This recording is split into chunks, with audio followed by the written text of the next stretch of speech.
자, 우리 기출문제 분석 한번 들어가 보도록 하겠습니다. 자, 문제 해결 능력 부분을 한번 진행을 해보죠. 자, 16번 문제입니다.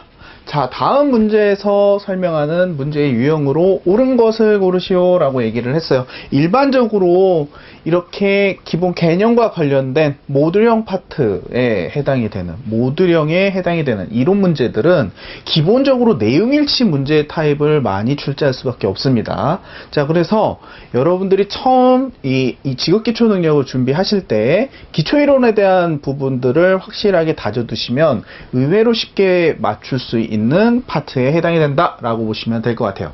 자, 이 문제의 유형 부분을 보실 때 여러분들이 기억하셔야 되는 건 기본적으로 문제의 유형을 다루는 내용들은 대부분 어떤 것들을 생각을 하셔야 되냐, 이 해당되는 유형과 매칭이 되는 주요 키워드 개념들이 문항 내에서 등장을 한다라는 겁니다.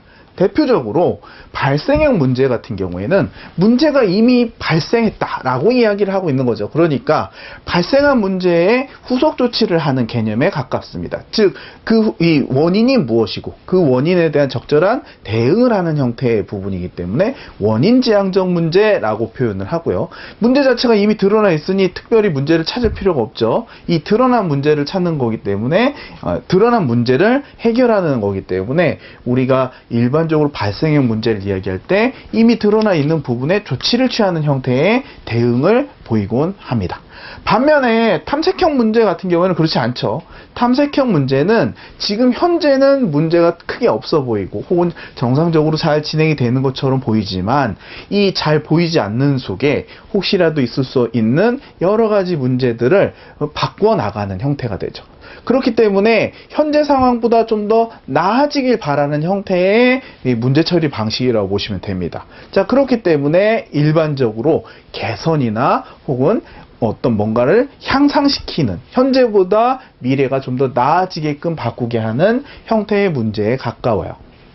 반면에 설정형 문제 같은 경우에는 미래에 우리가 앞으로 어떻게 해 나갈 것인가에 대한 목표 수립과 관련이 되어 있습니다. 자, 그렇기 때문에 이 발생형 문제, 탐색형 문제, 설정형 문제, 이 세 가지 문제 부분을 보실 때 여러분들이 기억하셔야 되는 건 시점, 두 번째, 그 해당되는 문제와 서로 밀접하게 붙어있는 키워드, 이 두 가지를 통해서 상황을 분석하시면 조금 더 우리가 원하는 답을 빨리 도출해낼 수 있다라고 생각을 해요.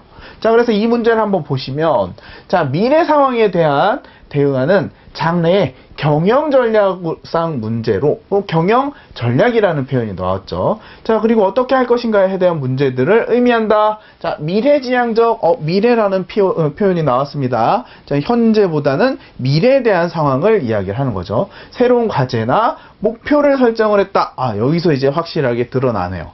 여기서 지금 현재 우리는 현재에 나타난 문제가 아니라 미래에 관련된 문제를 고민을 할 거야. 거기에 맞춰서 목표를 세우고 그 목표를 달성하기 위해서 지금부터 어떻게 해나갈 건지에 대한 내용을 이야기하겠어 라고 이야기하고 있는 거죠.